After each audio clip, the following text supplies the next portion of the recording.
Hello, and today we're going to be talking about Japan, which is an island nation that is the Pacific Northwest Ocean of Japan. And then they also are to the east of China. And then their population is 125.7 million, and their currency is 1 yen is equal to 0.0068 US dollars. So the US dollar definitely does do a whole lot more in Japan due to inflation. And then on top of that, Japan is a very parliamentary government with constitutional democracy.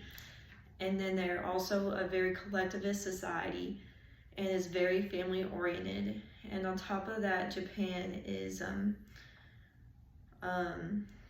has a very coexistence, existential harmony between cooperation, and they're way less individualistic as well. And then they also have the Shikatsu festival, which teaches people about death and its unpredictability, but also how to prepare for death, because it's not something to be scared of in their culture. And then another thing is they have a very high context culture, which means that people communicate based on inherent understanding.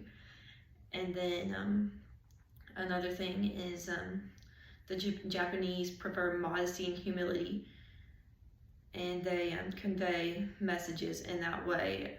And another thing is they do a nonverbal cue of bowing, which means they respect others, and it's telling other people that they're not above them, they were equal to them. And then another culture shock would be eye contact, like prolonged eye contact is bad because that shows disrespect.